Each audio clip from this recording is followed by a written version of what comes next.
Hi, I'm John Oakes. I'm going to tell you about my book, Daniel, Prophet to the Nations. I really enjoyed writing this book. In fact, I believe I first wrote an article about the book of Daniel, something like 35 years ago, published in one of our fellowship's journals. But Daniel's my favorite book in the entire Old Testament. And there's a couple of reasons. Number one, it's one of the most practical books in the whole Bible. But it's also the book that, in my opinion, establishes the inspiration of the Bible more than any other, certainly in the whole Old Testament, maybe in the whole Bible. Now, we can divide Daniel up into two parts. One part is chapter 1, and then chapter 3, 4, 5, and 6. These are practical stories of Daniel, Shadrach, Meshach, and Abednego. And the world is trying to get them to compromise their faith. In the earlier part, there's teenagers. They're separated from their family. They're separated from their religion. They have no Bible. They have no disciplers. All they have is God. And so they're challenged by a fiery furnace. They're challenged by a pit of lions. They're challenged by the world offering them a great job that's going to make them compromise their convictions. How are they going to do? Well, as you know, they do great. But here's the thing. Why were they able to do so well? I believe the reason Daniel, Shadrach, Meshach, and Abednego were able to do amazing things, to be faithful where it is beyond our ability to imagine how faithful they were. It's because they believed that God rules the nations.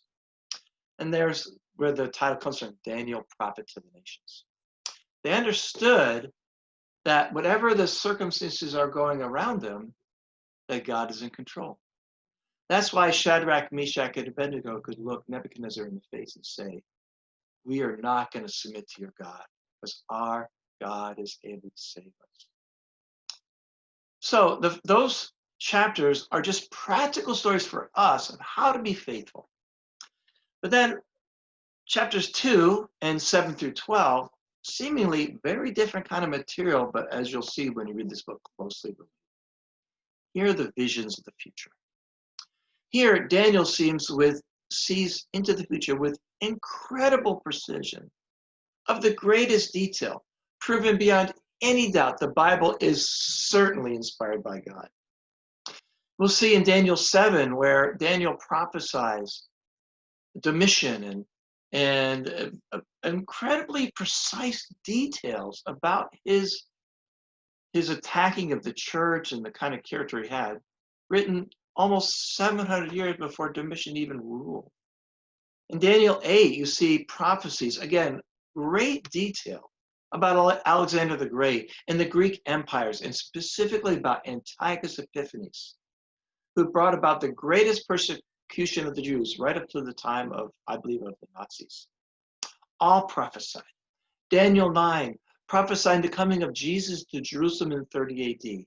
And then there's the king of the north and the king of the south. Who are they? Read this book, you'll find out. But the point is this, because of these incredibly precise prophecies of the future, we know this, God rules the nations. He can take kings out and put them in. He can do whatever he wants. And that's why Daniel, Shadrach, Meshach, and Abednego were able to be faithful in ways that are going to inspire you, because they got it.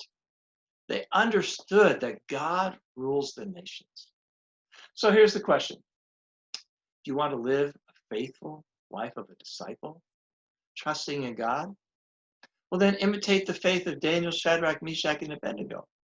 You want to have the sort of the evidence to give you reasons to believe that God truly rules the nations. Again, I suggest you read this book. Thanks very much.